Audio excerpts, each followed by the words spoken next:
Hello, I'm Junia. At my own birthday party, my parents handed my sister the keys to a beachfront condo and handed me a plastic pen.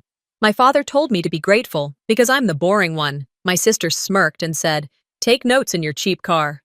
That night, I packed a suitcase, placed the pen on the counter, and blocked them all at 3 a.m. But that wasn't the beginning. What if I told you they'd been using my name, my credit, my silence, for years? What if I told you the condo was originally half mine until it wasn't? And what if I said this isn't a story about revenge, but about erasure? Would you keep watching to see how far a family will go? To make one daughter disappear? The invitation said 6 p.m., but I sat in my car until 6:18. The breeze off the Gulf was warm, brushing against the windows of my 12-year-old Toyota like it was trying to coax me out gently.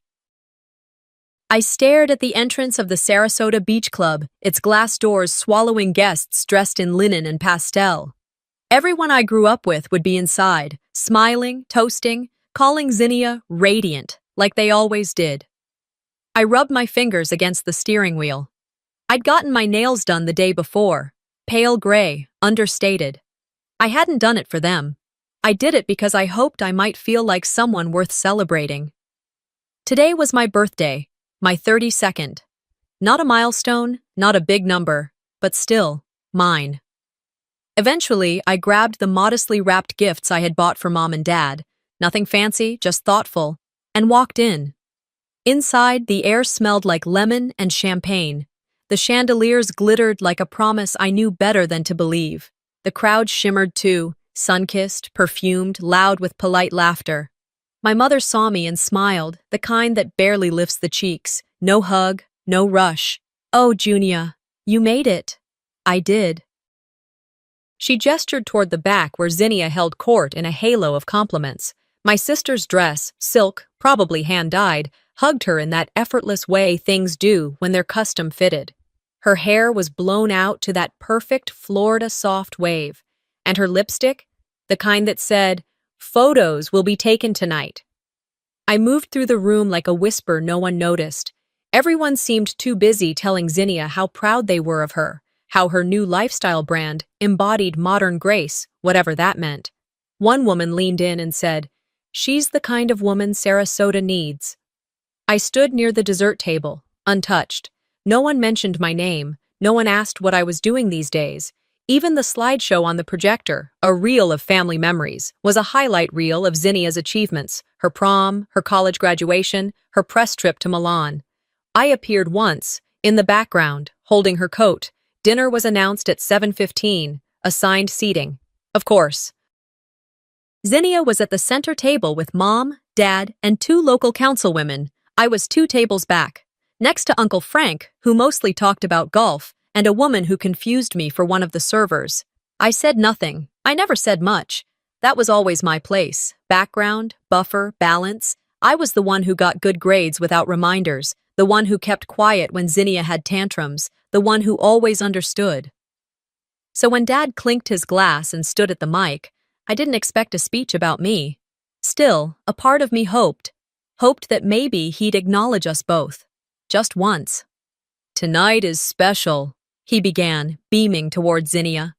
"Our family has always believed in investing in those who shine." People applauded.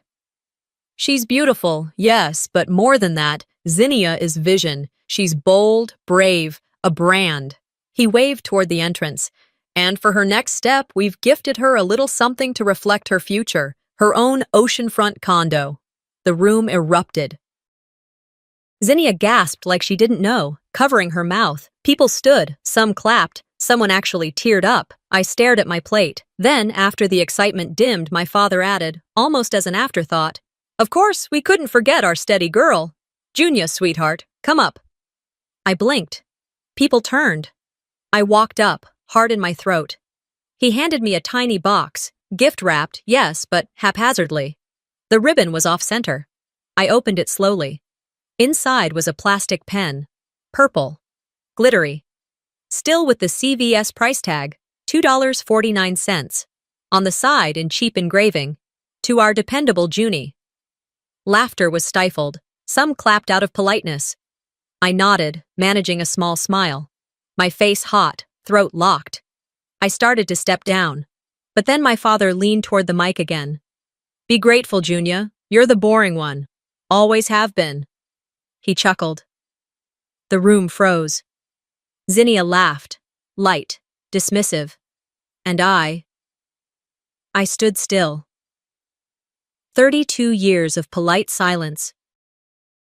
32 years of being the family's fallback, the afterthought, the safe choice. That sentence confirmed what I always feared. They didn't just overlook me. They needed me to stay small so Zinnia could shine.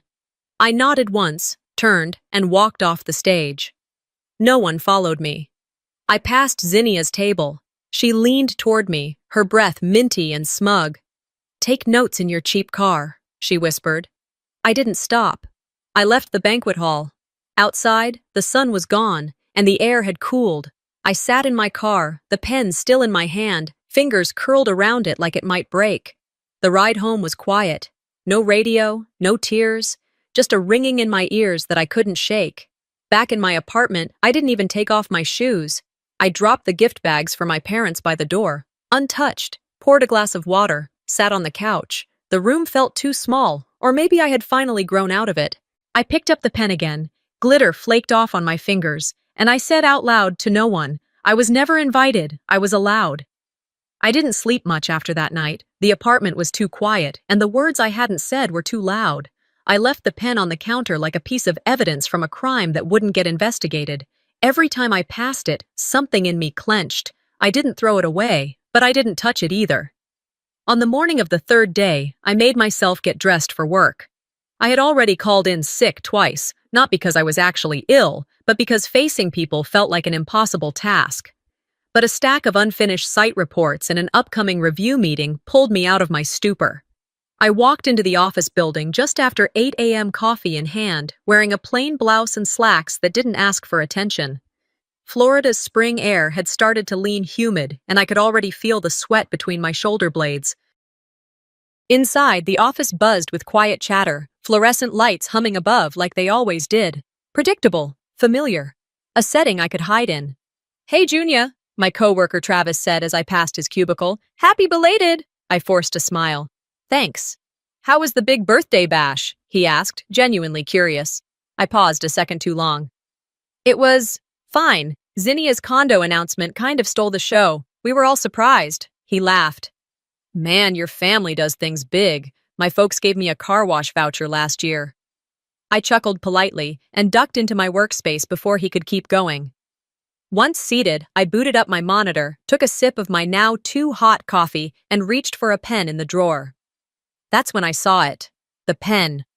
I'd shoved it there absent-mindedly the night I got home from the party.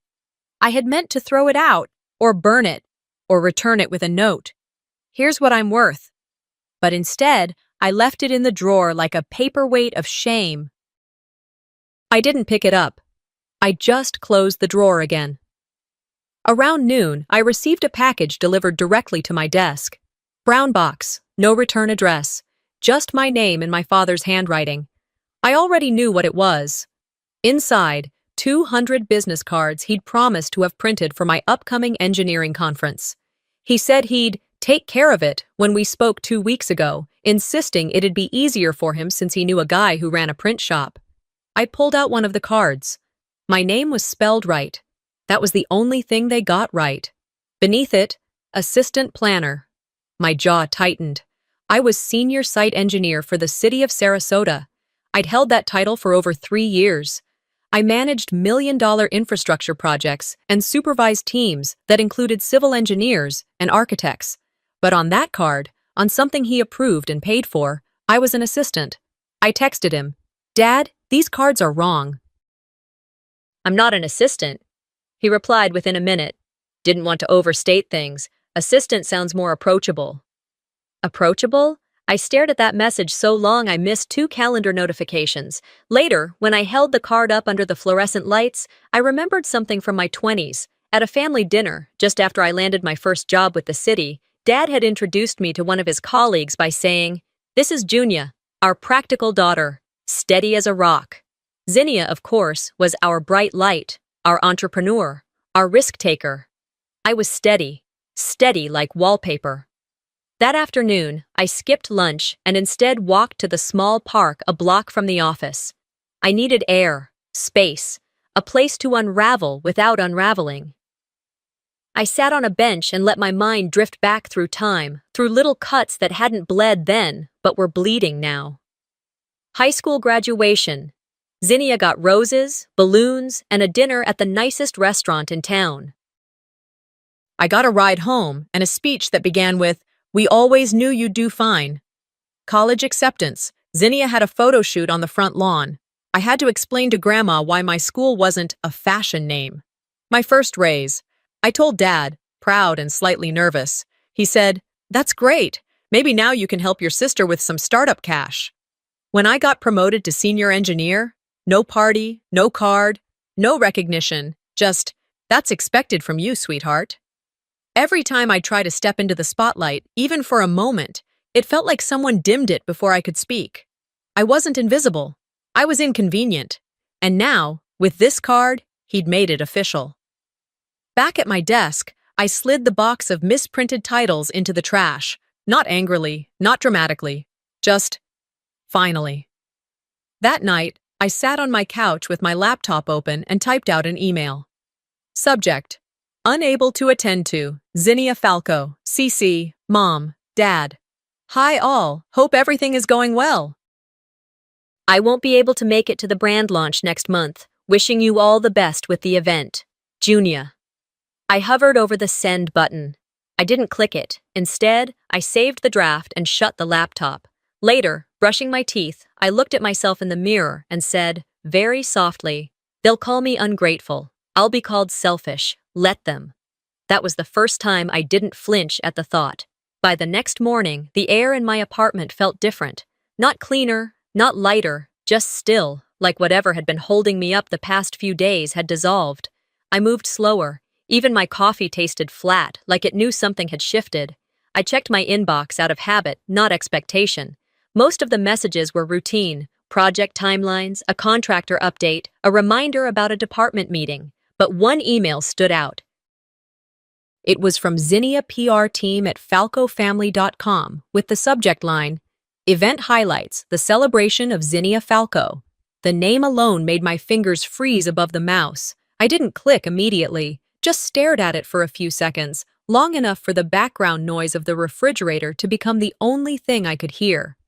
Eventually, I clicked. The video opened with a slow-motion pan of the banquet hall. The camera moved smoothly across glittering champagne glasses, smiling guests, and gold-draped centerpieces. The voiceover began. Celebrating brilliance, resilience, and the daughter who inspires us all.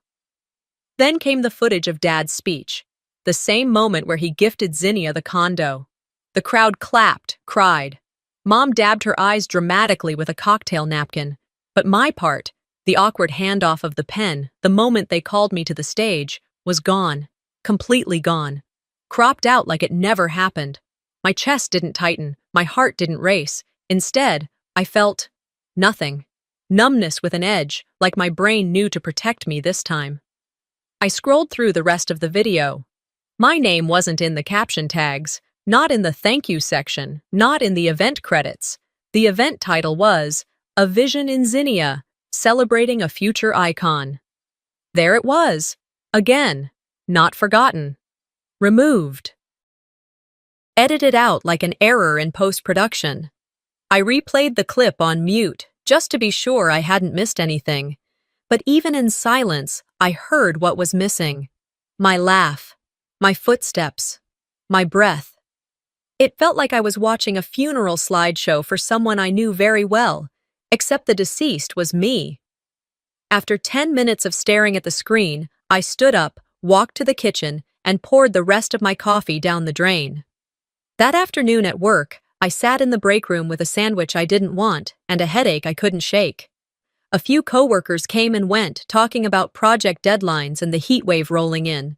I nodded when appropriate, didn't say much. Then Jamie, the new intern, barely 21, fresh out of USF, plopped into the seat across from me with her yogurt cup and a big grin. "I saw your sister's birthday thing on TikTok," she said. I looked up. Oh? It looked insane, like Vogue-level aesthetic. Her dress, the lighting, the slow-mo. Was it really that fancy in person? I tried to keep my face still. It was a lot. Jamie sipped her drink through a tiny spoon. I didn't see you in the video, though. I shrugged. Guess I was out of frame. She squinted. Weird. Every angle was super intentional. You'd think they'd include you since it was technically your birthday, too. Technically, like I was a footnote to someone else's holiday. Jamie went on. Honestly, Zinnia always posts like she's the only person in your family. I don't mean that in a bad way, it's just everything is always about her. Even the family trips look like solo campaigns. I didn't respond, not directly, but her words landed deeper than she realized. That sentence, she always posts like she's the only person in your family, hit something that had been trying to speak for a long time. I wasn't invisible, I was deliberately excluded. There was a difference, and I finally saw it.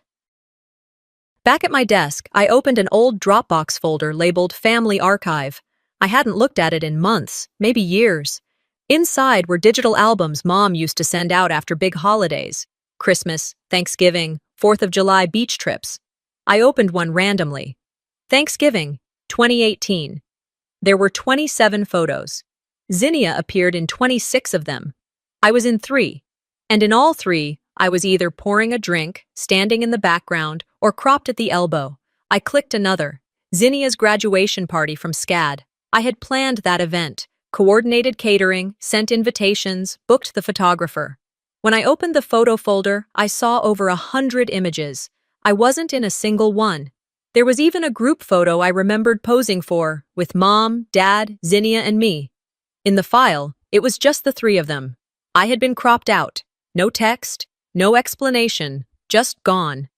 I clicked open another folder, Zinnia's 25th birthday in Napa. I had flown in on a red-eye from a work trip in Portland to surprise her. She cried when she saw me, said I was the best sister in the world, but the photos posted that week only showed her with Mom, with Dad, with Devin. She'd told me later, I didn't post our pic because I looked tired in that one. Right, tired.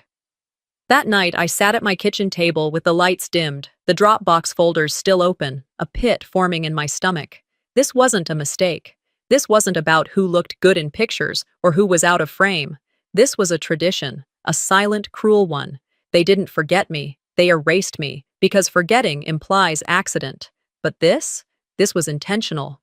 I didn't cry after hanging up the call. My hand was shaking, yes, but the tears didn't come. There's a difference between heartbreak and disbelief. This was the latter. The kind of quiet that falls over you when you realize not only have you been betrayed, but the betrayal was so calculated, so silent, it had time to settle in before you ever knew it was there. It had rained overnight. The sidewalks still held onto the water like they weren't ready to let go. I stepped carefully on my way down to the mailboxes. I hadn't planned to check, but my body needed something to do besides sit in that kitchen and stare at my name next to charges I'd never made. The manila envelope was slightly warped from the humidity. No return address. Just a typed label with my name, all uppercase, no handwriting, no stamp. It had likely been dropped off by courier, someone efficient and disinterested. The kind of person my father would hire for anything administrative. I opened it slowly, standing right there next to the row of mailboxes, keys still dangling in my other hand. The first page had my full name at the top. My heart skipped a beat before I read further. It was a copy of a property document, the condo, the one they gave Zinnia at the party, the one she squealed about in a dress that probably cost more than my monthly rent. Line 2 hit harder. Original ownership, Zinnia Falco and Junia Strang. Me. I was listed on the original paperwork. I flipped to the next document, a transfer of ownership dated 3 months later. My name gone. Zinnia's remained. There was no signature from me, just Dad's, and Zinnia's. I didn't drive home right away. I walked. No direction in mind, just needed the movement, the sound of my shoes hitting pavement, the distraction of honking horns and early construction noise. When I found myself near the public library, I took it as a sign. Inside, it smelled like paper and disinfectant. Familiar. Stable. Nothing there lied to you. I asked the clerk how to access local deed records and spent the next 2 hours tracing every paper trail that Condo had ever created. Everything matched the envelope. I hadn't imagined it. I wasn't mistaken. I wasn't overreacting. I was erased. Legally. Silently.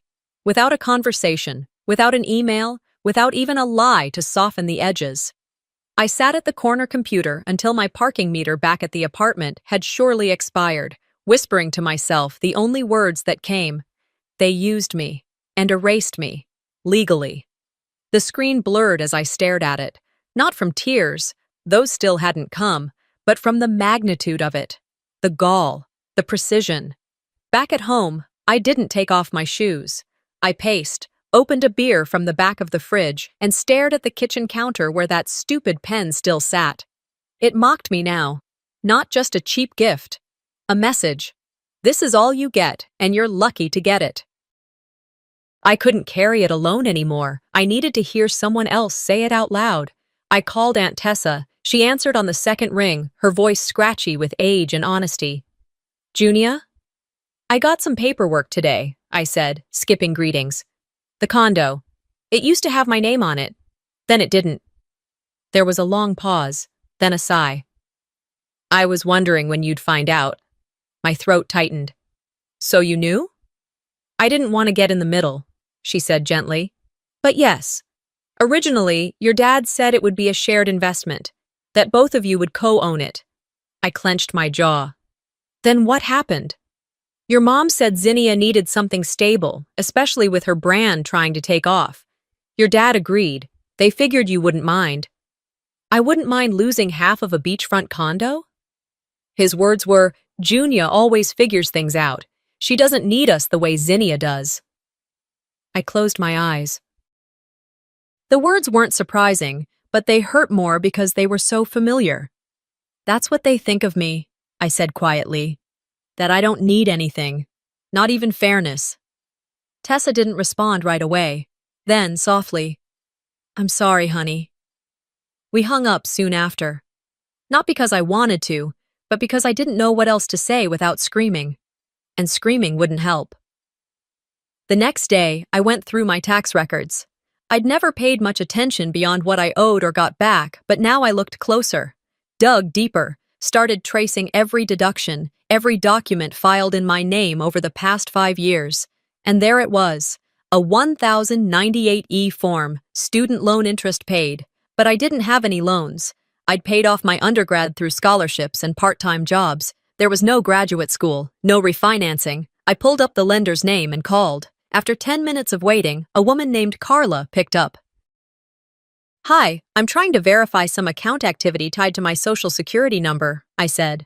She took me through security questions. I answered every one. Then she said, yes, we have a record of a loan under your name, opened 6 years ago, closed last year, fully paid. Do you have the application on file? We do, but access would require a formal records request. Can you tell me who the payments were made by?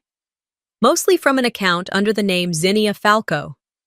I leaned back in my chair, the air sucked out of the room. There was more.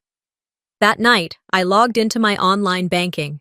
I remembered once, years ago, when Dad had helped me set up a new checking account because my credit union wasn't convenient enough.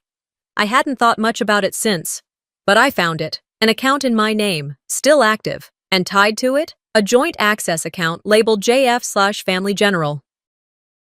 The transactions read like a luxury catalog, designer purchases in Soho, boutique hotel stays, payments to online PR firms, all linked to Zinnia's name in the billing references. I called the bank. Hi, I need to verify some activity on a joint account that I just discovered I'm connected to, I told the woman on the other end. She pulled it up. Yes, we show you listed as a secondary account holder with full co-liability. I never opened this, I said. There was an authorization form signed, dated March 2018. I knew immediately. That was the same month Dad had dropped off a tax form for me to sign, saying it was related to FAFSA records. They had used me, again, and again, and again. This time, not just emotionally, not symbolically, but with numbers, with ink, with legal signatures and routing numbers, and SSNs and filings and paperwork that didn't just humiliate me, It implicated me. I thanked the woman, hung up. Then I sat in the dark for a long time, the only light coming from the computer screen that now felt like a spotlight aimed at every corner of my past I hadn't questioned hard enough. They didn't just ignore me, they exploited me, and they expected me to stay quiet because that's what I'd always done. But the thing about silence is, it gives you time to think. And I was thinking now. I didn't send the email, not yet, but the words stayed open on my screen like a loaded weapon, ready but untouched. I left it there while I cooked dinner, while I folded laundry, while I stared at the ceiling fan from the couch. That night, I couldn't sleep. Not because I was restless, but because silence had turned into static, the kind that buzzes just below the surface of your skin. I kept hearing my aunt's voice over and over again. Junia always figures things out. She doesn't need us the way Zinnia does. Need. That word clawed at me. The next morning, I called my mother. It wasn't planned. I hadn't scripted anything in my head. I just couldn't sit in that apartment one more second without confronting the woman who helped shape the story everyone else got to believe. She answered cheerfully. "Morning, sweetheart. How's work?" "Fine," I replied. "Listen, I need to ask you something." "Sure," she said lightly. I heard her stirring coffee. She was probably in her favorite robe, in the sunroom, where she read devotionals about grace. "Did you know my name was on the condo at first?" She paused, but not long. "Oh, honey, I think you misunderstood. Your father did what was best for everyone." I stared at the wall. He removed me without telling me, after using my name to get the loan approved. Her tone shifted, softened, like it always did before a deflection. "You're always making things sound worse than they are." I waited. Nothing more came. Just that. It wasn't an apology. It wasn't even denial. It was dismissal, wrapped in the careful language of maternal reason. "Mom, I was also used to open a joint account. There are charges under Zinnia's name tied to me." "I'm sure it's just a mix-up," she replied quickly. Too quickly. "You girls share so much. Maybe she thought it was fine." "Without asking?" Her voice hardened just a touch. "Zinnia's under a lot of pressure, and you've always been more level-headed. You don't get caught up in things." There it was again. "You're the one who doesn't complain, so be quiet and carry it." I thanked her, hung up, and sat in silence. That afternoon, I was working from home when I saw it. A video link shared by a local nonprofit I had volunteered for back in college. It was an interview with my mother, posted to promote the foundation's annual fundraising gala. I clicked, not thinking much. There she was, seated elegantly, soft smile on her lips, camera lighting smoothing out her decades. The host asked, "Madeline, I couldn't help but notice your bracelet. It's beautiful. Family heirloom?" She laughed sweetly. "Oh no, Zinnia picked this out for me last year. She always knows what fits my style." I froze. That bracelet wasn't from Zinnia. It was from me. 3 years ago, I'd driven 2 hours to a boutique in Fort Myers after work.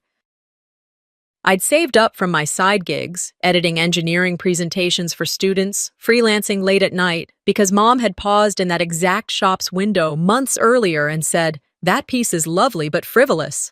I bought it and gave it to her for Mother's Day. She cried, told me it was the most thoughtful gift she'd ever received. But now, on camera, Zinnia picked it.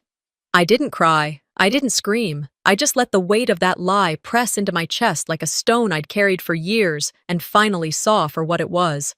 I shut the laptop. 2 hours later, I found myself driving to the condo. I didn't plan that either.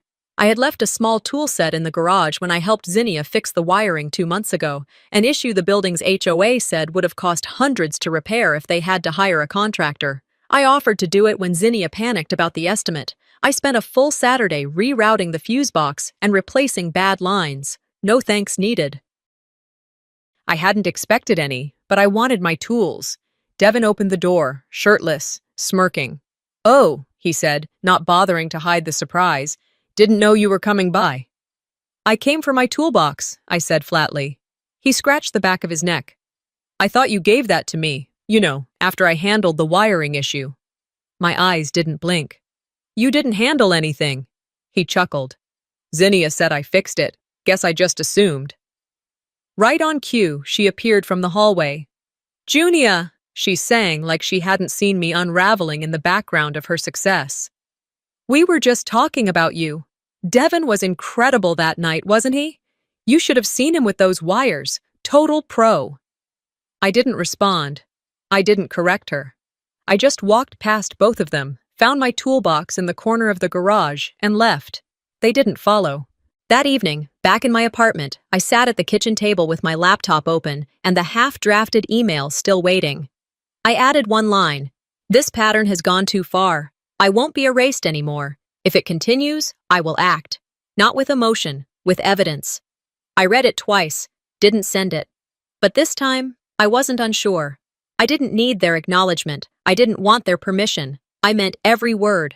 By Saturday morning, I had stopped checking my bank statements out of habit and started checking them out of instinct. Something in me had shifted, subtle but seismic. The same instinct that made me pack an umbrella before a thunderstorm hit or say no to a too-good-to-be-true offer was now whispering, check your accounts. I sat at my small kitchen table, the window cracked open to let in the breeze off Sarasota Bay. My laptop was open, coffee to the right, and a quiet pit forming in my stomach as I pulled up my credit card dashboard. There it was. A charge for $2,127.48.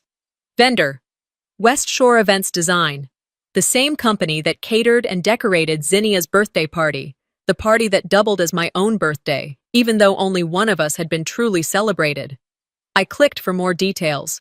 The charge had been authorized through a supplemental card added to my account. The name next to it? L. Falco. Dad. I froze. That card was opened years ago, when I was 23 and just starting to build credit. He offered to help by opening a line in my name tied to his account. He'd pay the bills, he said. It would boost my score. At the time, I was too grateful to question it. I called the bank. It took 27 minutes to get a human being on the line. Yes, Ms. Strang, the representative said cheerfully. That transaction was cleared by the authorized secondary cardholder. It's valid. I asked if I could remove the supplemental access. Of course, she replied. Though your father will be notified, as he's listed as the initiating cardholder for the linked profile, I ended the call without another word. My hands weren't shaking this time. I wasn't shocked. I was done. At 10:42 a.m., I sent Dad a text. This isn't a mistake, is it? No reply. I didn't expect one. 3 hours later, I found myself seated at the Sandbar, a waterfront brunch spot Mom insisted we meet at, to talk, face-to-face, like a family should. I hadn't agreed easily, but a part of me still needed closure, or confirmation, or maybe just a final straw. The waitress brought out mimosas and fruit bowls while the waves lapped softly outside the open patio windows. It was the kind of place where people whispered even when nothing secret was being said. Mom looked radiant, as always. Floral dress, pearls, that same damn bracelet I gave her years ago that she told the world Zinnia picked out. Zinnia arrived fashionably late, kissed the air next to Mom's cheek, and sat down without acknowledging me. No hi, no how are you, just a glance, then phone out. Small talk lasted less than 4 minutes before Mom leaned in with that soft, rehearsed tone she used when delivering requests she knew were wrong. Your sister's been having a hard time lately, she began, dabbing the corner of her mouth with a linen napkin. She's so grateful for the condo, of course, but the maintenance costs have been higher than we anticipated. I said nothing. She's done so much for the family image, Mom continued, and she's working hard, branding, social media, traveling for partnerships. I sipped my water. If you could just share a little from your birthday money, Mom said gently, it would mean a lot to her, to us. I blinked once, twice, then locked eyes with her.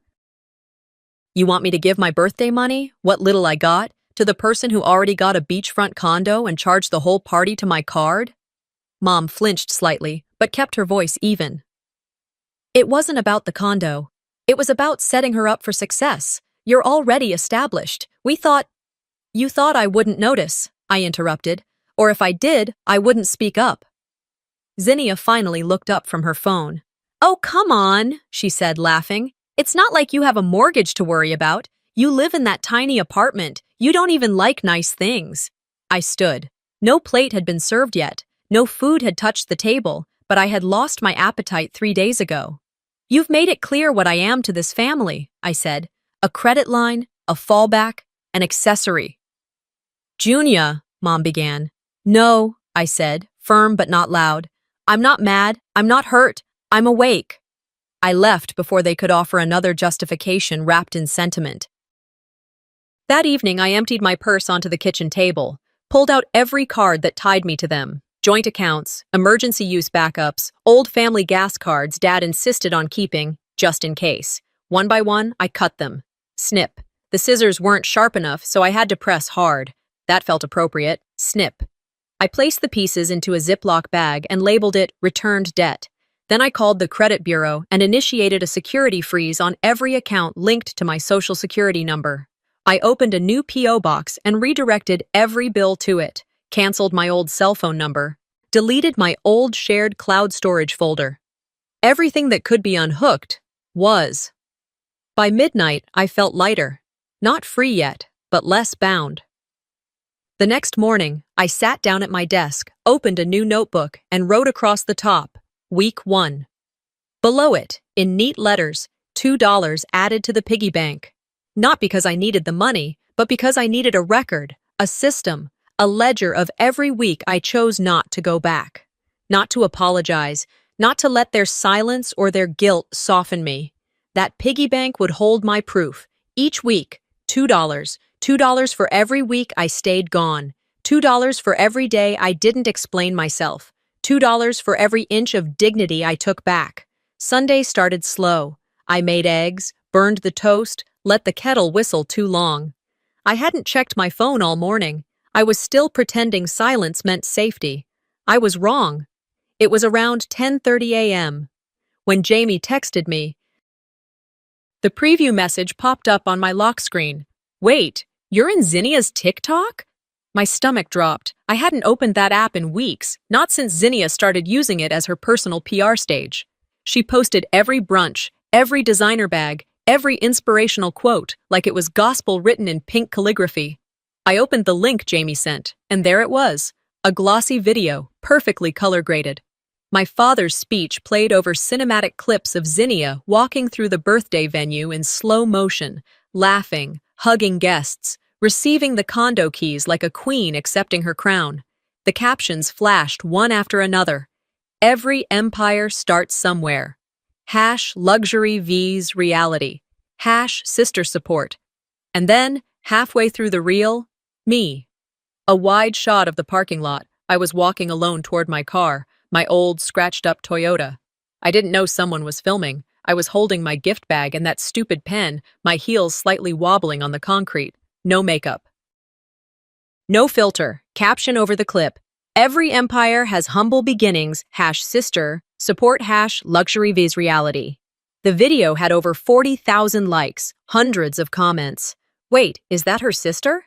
Not her pulling up in a Corolla while Zinnia gets a condo. Support hits different when one of you is the PR team and the other is the punchline. I didn't realize I was gripping the phone until my fingers went numb. This wasn't subtle. It wasn't accidental. It was deliberate. She made me the punchline. After all the silence I had swallowed, the names I let go uncorrected, the sacrifices I hadn't asked anyone to acknowledge, she turned me into a meme. And for what? To show her followers that she was the self-made sibling? To craft an illusion of triumph by standing on the person who covered for her loans, fixed her electrical panel, handed her a version of stability she could repackage into content? The room felt smaller. I turned my phone off, placed it face down. It was 3:17 a.m. when I finally gave up on sleep. The moonlight pooled on my kitchen counter, casting long, quiet shadows. I sat in the dark, heart pounding in the kind of rhythm you only feel when your body knows what your mind's still trying to admit.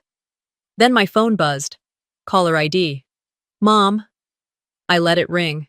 Then it buzzed again. A voicemail. I didn't want to hear it, but I played it anyway. Her voice was sweet. Too sweet.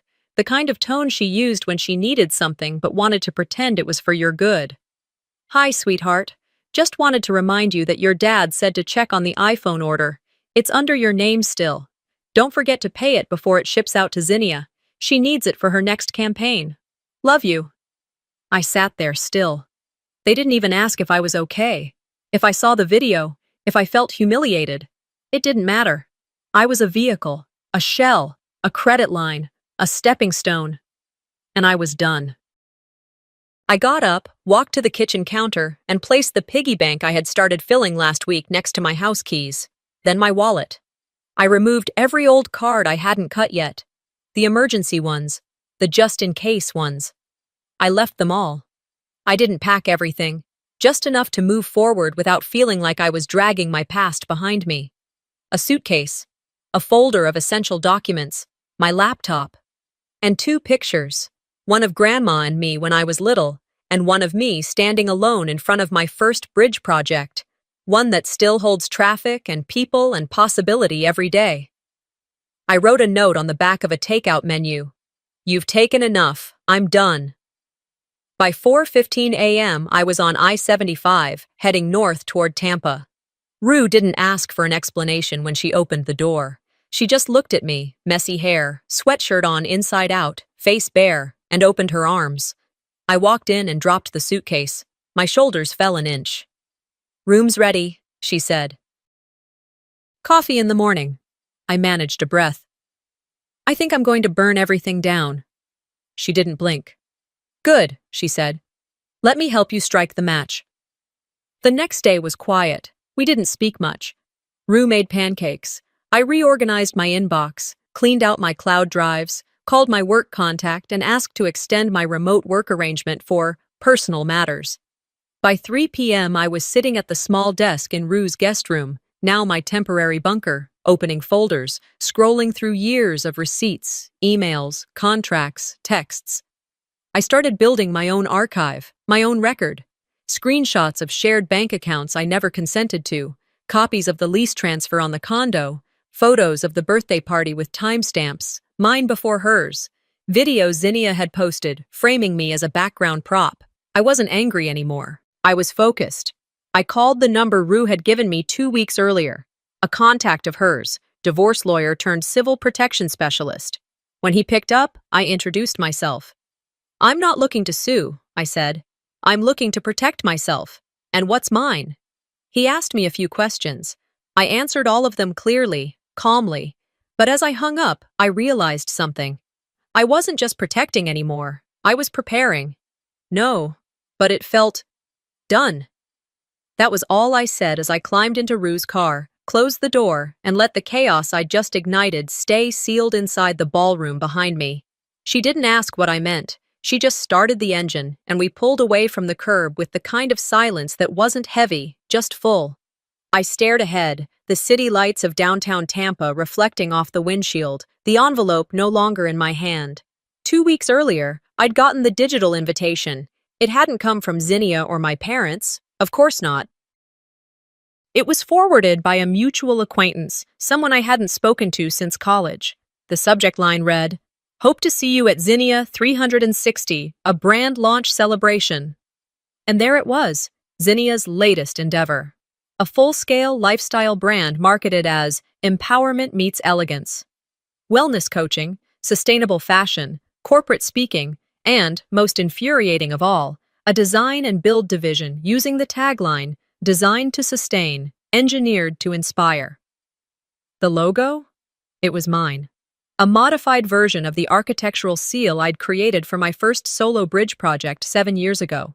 She'd added gold flourishes and changed the initials, but the frame, the silhouette, the proportions, it was unmistakable. I showed it to Rue over lunch the next day. She winced the moment she saw it. "Tell me you're not letting this slide." I didn't answer. "Junia," she warned, putting down her fork. "She's not just using your work, she's profiting from it." I exhaled slowly. "I'm not going for her. I'm going for me." So I spent the next week building my own envelope, thicker than the one I'd left on my kitchen counter weeks ago when I first walked out of Sarasota. This one held everything, a signed trademark registration submitted under my name 48 hours earlier, screenshots of the original CAD files time-stamped and archived in my engineering portfolio, Proof of unauthorized charges made from a joint account I hadn't consented to, every one connected to Zinnia's LLC. And at the top, a cease and desist letter printed on firm, cream-colored stock, addressed to both Zinnia Falco and Falco Ventures, LLC. The day of the event, I dressed plainly. Black dress, block heels, hair pulled back in a way that didn't ask for compliments. Rue parked out front of the luxury hotel and looked at me one last time. "You don't owe them anything," she said. "I know." "You still good?" "I'm not nervous," I said. "I'm just ready." I stepped out of the car and walked into the hotel lobby, my heels steady on marble floors, envelope tucked under one arm like a clutch. No one stopped me at the ballroom door. Why would they? I still looked like someone who belonged in Zinnia's orbit, just not important enough to remember. The ballroom was dressed in blush and gold, rose-colored lighting, tall glass centerpieces, curated floral scent pumping through the vents. I recognized at least a dozen people, colleagues of Dad's, Mom's charity friends, influencers I'd seen tagged in Zinnia's stories. She was already on stage when I entered. White pantsuit, microphone in hand, hair curled in perfect waves. She was mid-sentence. And this brand is about rising, not just for me, but for every woman who's been overlooked, doubted, underestimated.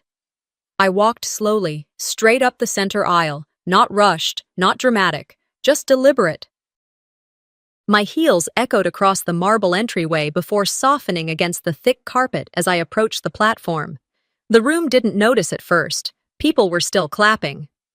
Until I stepped closer to the stage, stopped at the edge, and placed the envelope down on the corner of the platform, right next to her water glass.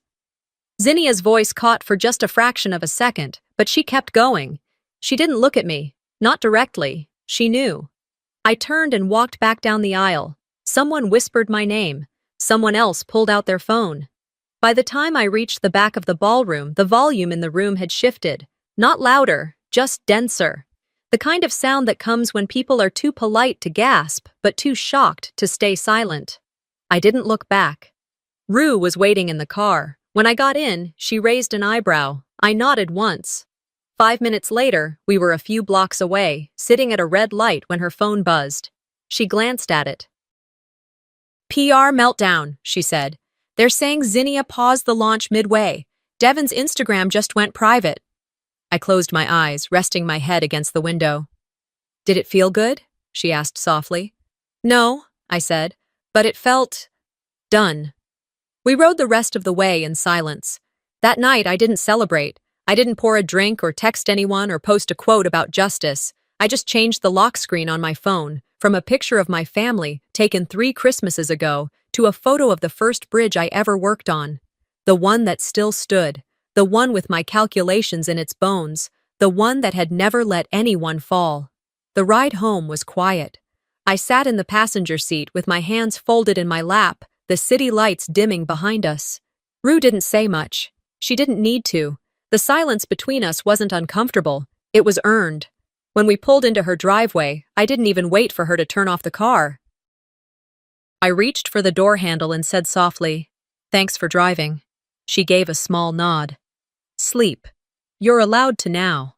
It was past midnight by the time I changed into pajamas and crawled under the guest room quilt. No adrenaline, no fireworks, just stillness. And stillness, I was learning, could feel like peace if you didn't flinch away from it. The next morning, I woke up to sunlight, not a notification. The air smelled like laundry and lemon. Rue had gone to yoga, but she left a sticky note on the fridge. "Left you the good coffee. Don't be polite. Use it." I made myself a cup, sat at the small table, and opened my notebook. Flipped to the page I'd marked. Week 6. I wrote it in capital letters. Below it, in the column marked Value, $12, $12. 6 weeks. One boundary at a time. Every entry was its own act of defiance. Not loud, not showy, but solid. Each dollar represented a week I didn't return their calls. A week I didn't explain my absence. A week I chose myself. After breakfast, I watered the spider plant I'd rescued from Rue's garage. Its leaves were perking up again. So was I. I spent the afternoon prepping for Monday's project review at my new firm. my actual new firm, not a favor from my father's network, not a family tie, just a place that hired me for my work, gave me my proper title, and paid me on time. No confusion. No, you're the boring one. At 2:17 p.m., my phone buzzed. It was an email. From Mom. Subject: Your sister. Message: Hi, sweetheart. I hope you're doing okay. Zinnia is really struggling with all this press and the tension in the family. Please think about coming home. She misses you. We miss you. Family should stay together. I didn't respond, but I didn't delete it either. I didn't block her. Later that week, during therapy, I read the email aloud to Dr. K. She listened quietly, as she always did, then tilted her head and asked, "What came up when you read that?" I thought about it. I didn't feel sad, I said. I felt responsible for their discomfort. Like if I don't answer, I'm causing pain. Dr. K nodded. That's not unusual for someone who's been assigned the role of emotional regulator in a family. But let me remind you, their pain doesn't equal your wrongdoing. I exhaled slowly. I don't hate them, but I'm not ready to forgive either. That's okay, she said. Forgiveness isn't permission to hurt you again, and you're not on their timeline. The next day, something small but powerful happened. At work, a client shook my hand after a design review and said, "Thank you, lead engineer Strang. Your vision on this project made it what it is." Lead, engineer, Strang. My business card said the same thing, spelled right, titled right. Not assistant, not our dependable Junie, not Zinnia's sister, just me.